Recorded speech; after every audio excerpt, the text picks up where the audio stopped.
That's good. Okay. Whenever you're ready. So, what made you want to work in the field you are working in, and how did you choose your career path? So I've worked. I worked in industry, and then I worked in higher education, and now in city government. Okay. So I don't know. It hasn't been a real straight career path, even though I think that the skills that I built in each of those areas has led me to for me to be better in the next job that I have. Yeah. And so I'm not really sure that I chose a career path as much as kind of things dictated where I made choices along the way, but it was kind of the situation at the time. You just kind of fell into place. Yeah. Okay. And what I would like to do as my next step, my next chapter in my life. Yeah, that's awesome. So describe your typical work week or day, which is very busy. There's nothing typical, but I'll tell you what I do. Okay. Maybe. Because right now I work at the university and I'm on city council. Okay. And so at the university, my kind of typical activities right now are transitioning the strategic planning process to my successor. So the person that's taking over from me. And so it's just wrapping up some things. And I've been here at the university for almost 25 years. Oh, that's awesome. Yeah, so there's a lot of things to think about and how. So you're going to hand off somebody. Right. Are you excited about that? I'm really excited. I am, because Does it make you sad though? Yeah, it kind of makes me sad that I've been here so long. But I know that moving on to city council, that's a really good thing too. So I'm really excited about being able to devote all of my time to that. I'm almost finishing my first term as a city council member. Okay. And so two things make it easy. One is that the person that we've hired to replace me is fantastic. Well, that's good. Yeah. So if I didn't think that, and that would be difficult then. If I thought, oh gosh, if they hadn't had plans on what to do with strategic planning, that would make me sad. Okay. So my typical time here is figuring out how to help her in that transition time, and just finishing up some things that I need to do so that she doesn't have to do those, as she's coming on. And then on city council, that week it just varies, but it kind of all revolves around Tuesdays. We have a city council meeting, and so I'm preparing for that meeting. We get a very large agenda packet that takes me. We get it on Friday, and it takes between 2 and 6 hours to review the agenda packet, just depending on what we've got in it and what we're looking at that next week. And then I serve. And you do that every Tuesday. Except for if there's a fifth Tuesday, so 4 times a year, we don't have a council meeting. But every Tuesday, besides That's that. a lot. Yeah, it is. And then I serve on, I think 9 boards. Oh, okay. And so I'm ex officio on boards that want a city council member on that. And a lot of those are things that have to do with public health. So I'm very interested in arts and culture and those sorts of things. So I'm on the Health and Wellness Coalition executive team. I'm on the Arts Council. Just all these kinds of things. Busy. And then there's just committees that aren't ongoing, but things that as we're moving forward, what is it we want to do? So I'm going to serve on the library branch study, and then the baseball oversight committee, and so a lot of activities that fill that in. And then so those meetings, and then just meetings with people from the community that want to meet on a project they're working on, or an issue they have, or just to meet me. And so that's kind of what my week consists of. And I try to find time to actually sit and plan, because if you don't plan, then you become very reactive. I could just go to meetings all the time and respond to things that people ask me. But you're not really digesting it and thinking about it. Yeah, and not making a plan of how do I want to help move Wichita forward. And so that planning time. My mom calls that you are how is it? You are listening to answer and you are not listening to understand. Right. And so you don't, and you don't plan as you go forward. Because, so in addition to meetings, I guess I should have mentioned, so people call, people email, so I get just, hundreds of emails during the week. And, no, that's fine. But so I enjoy all of that, but it's also just making sure time management becomes real important. And not getting so focused on things that are just all the time technical, okay, solve that problem, solve that problem, solve that problem. Well, what is it that I'm doing as we move this, city forward? Yeah, okay, that's awesome. Well, you kind of mentioned. I talked about what excites me. So, do you feel you make a difference or an impact on people? And if so, what specific area of our population do you affect? I think so. I think I do. At the university, I think that I've made a difference here in terms of helping the university create a strategic plan. We didn't have a strategic plan before President Bardot came. Okay. And so actually helping the community, the WSU community and the external community to recognize, okay, what kind of university are we and what kind of university do we want to be and how do we move forward? So this whole idea of applied learning, which is what you're doing right now, right? Yes. Yes. So that whole idea of applied learning, and that's the kind of university we are and what we aspire to be, and that we are concerned about, the education and culture and economy of our city and our region. So that's exciting, and I think that has made a difference in people's lives. Now, I didn't do that all by myself, but I had a lot of people helping, but I think that process made a difference. And then with City Council, each council member is responsible, even though we all care about the city at large, we also have a district that we each serve. Okay. And so my district it's kind of starts at Old Town and moves west, picks up Delano and out to the Big Ditch, and then it runs north central, so north from Douglas all the way to Valley Center, and so the city limits. And so I have Riverside Park and Indian Hills and Benjamin Hills and North Riverside and the North End and all of these neighborhoods. And so I think my goal is to have an impact on their lives, to help those neighborhoods. I have like 15 neighborhood associations in those areas, and what do they need? As we, what do neighbors want as we again think about how to move the city forward. Okay.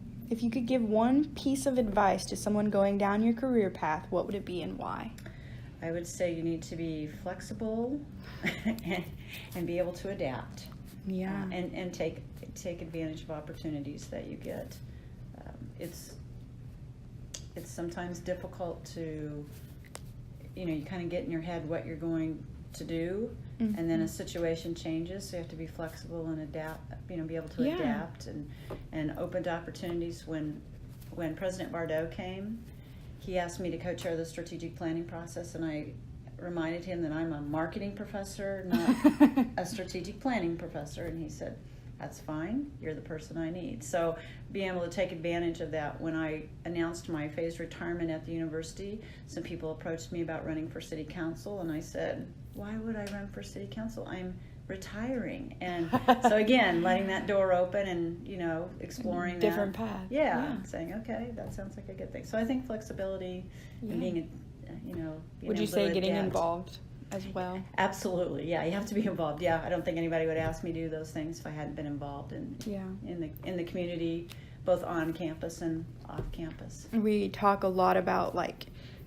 getting involved and using your connections to okay, well, I know her, so she maybe knows somebody else who could help me. That's right. So that becomes really important. It really does. And I've served on the park board for 8 years and was president of the park board in my last term, and so understanding that whole area. And my husband and I we've always been interested in health, but we co-chaired the Clean Air Wichita campaign, Okay, which yeah. resulted in the bars and restaurants and Uh-huh. workplaces being smoke-free, Sure. so that we're not sitting right here with people out there smoking. Yes. So we, for a year and a half, we worked on that and got that ordinance passed here, and then worked at the state level to get That's the state awesome. law passed. So yeah, I think being involved and being involved in things that you're interested in. So not just doing things like, oh, somebody told me I need to network, or somebody told me I need to show up at these things.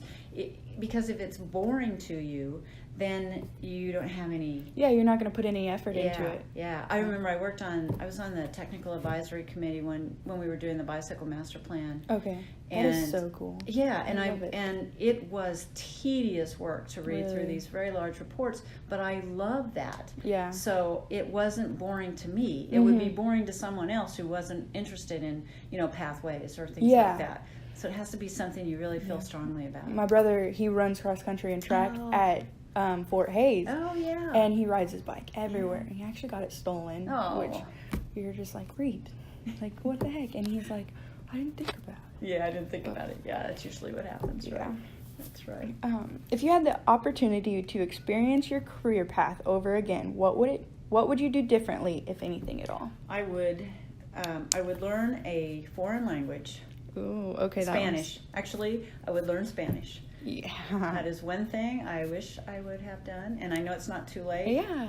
Isn't it Rosetta Stone? Yeah, and there's other, there's all You could kinds take a of. class. I could take a class, and I just have to work it in. But that's one thing Working I would do it in would differently. be- I became a business major because I did not have to take a language. Hey, that's, we all have those classes that you're like, I'm not doing that. I had a really bad experience in high school with French, and I just Oh, thought yeah. I must not be able to learn a language, and probably it was the teacher. You know how Yeah, that is. yeah, But when you're exactly. young like that, it makes an impression, and Well, I it's never. like a traumatic. You're like, I'm not doing that Yeah, again. I can't.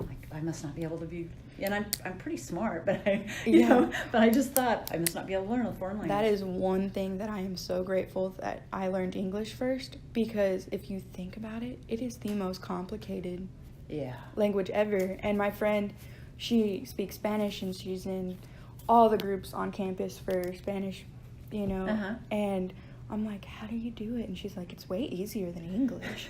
And I was like, yeah. okay. We might not think that. Yeah, I was like, I'm so glad you're good. And she's like, can you grade a paper? And I'm like, if I can't read it, I can't I can't do anything. And That's she's right. like, oh yeah, sorry. What personal qualities or abilities are important to be successful in your career? I think, again, the flexibility is really important, but I also think that in any career, anything that you want to do, I think communication skills are really Yes. important. So the ability to speak and the ability to write well. Mm-hmm.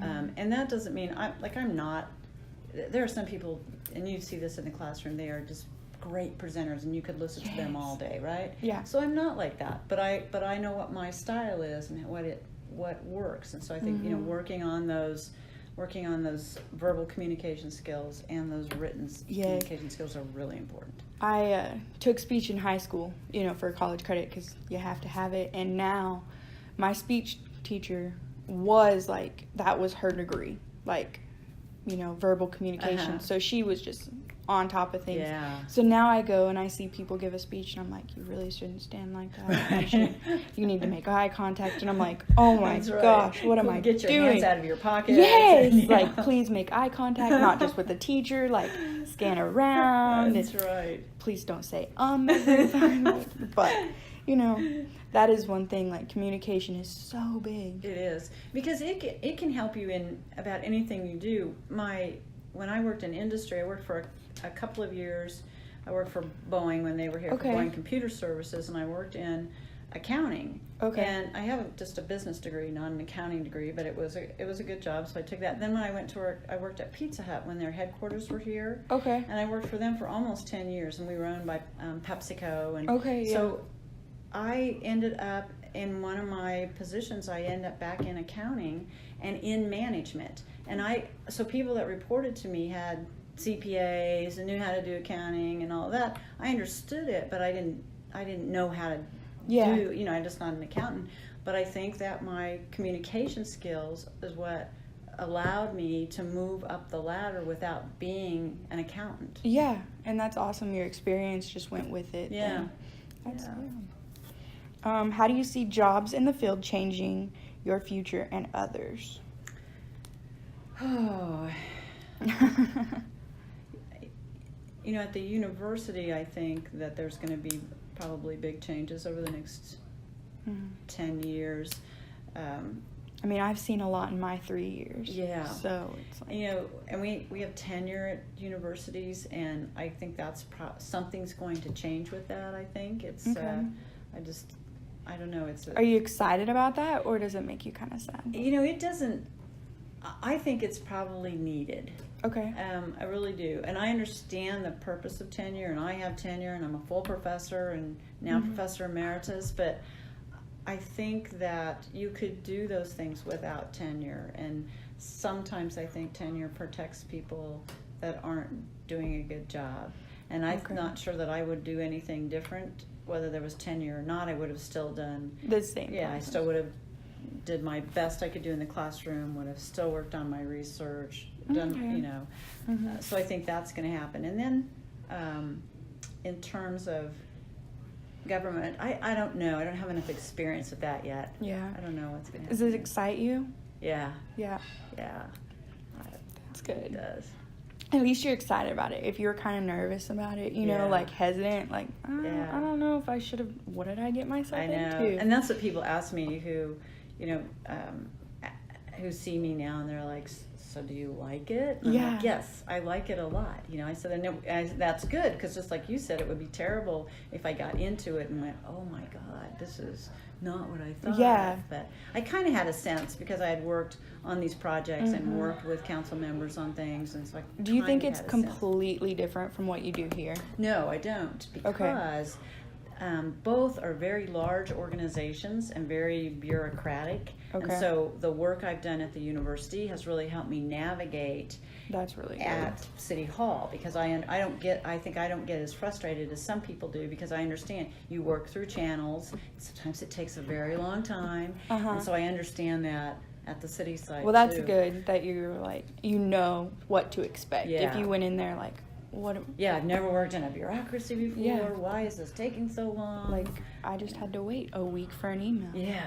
Yeah, that would be frustrating. Yeah, so I think there's a lot of similarities, and both organizations are focused on kind of the greater public good. You know what I mean? Yeah, definitely. So that's good too. So the missions are kind of similar. Yeah, that makes sense.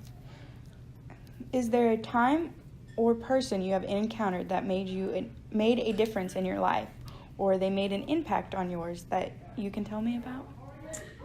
Wow. There's a lot. There are a lot of people, but I'll say President Bardot. Okay. And I think he probably made a bigger difference in my life than I on his. But I hope that I've made some difference. And I think the difference he made was that when he came to WSU, and he knew that we needed to have a strategic plan, and then he chose me to co-chair that planning process. I never went back to the classroom after that. Okay. And some days I'm kind of sad about that, because I really liked being in the classroom, but I've been able to do things that I wouldn't have had the opportunity to do. So I was the dean of the business school. Okay. I was the founding director of WSU Ventures, which does our technology transfer and industry partnerships and works with entrepreneurs. And now I work directly for the president. And I really think without those experiences, I would not have ever thought about running for city council either. Oh, that's awesome. So I do really think that he had a huge influence on my professional career, and I hope that the work I've done has had an influence on him, and I know he's very pleased with the work we did on strategic planning. You can't hear him speak at any time without talking about our plan, what our vision and mission are for the university, and that makes me, I'm very honored that we were able to do that. Yeah, that's awesome. Why do you think your service is so valuable in the society? I think that everyone's, when you do community service and when you're engaged in your community, that's so important, because how else do you move a community forward? And how else do you advocate for those things that you think are important. When I live in Wichita now, obviously, but my husband and I spent about 20 years in Derby. Okay, that's where I live right now. Oh, do you? Yeah. And we loved Derby. I loved it. But in Derby, if you wanted someone on city council to know how you felt about something, you talked to your neighbors. You went out on your driveway and you just talked to people. Because it's run with, I think, 8 council members and a mayor. So 9 people on their city council. Okay. For a town of, at that time, it was 18 to 20,000 when I lived there. In Wichita, each council member, we represent 68,000 people. Each council member. And so when I moved here, I realized as a citizen, if I wanted a council member to know what I thought was important, I was going to have to do something. Yeah, talk to them. Yeah, not just stand on my driveway and talk to my neighbor and know that it'll get to the council. So that's why I think community service and those things that you feel strongly about are really important. And if you just sit on the couch and say, oh, I wish they'd complain. Do this, how come they're not doing that? And that doesn't do any good. Yeah, you're not going to get anywhere. Yeah, it doesn't help move things forward for your community. Yeah.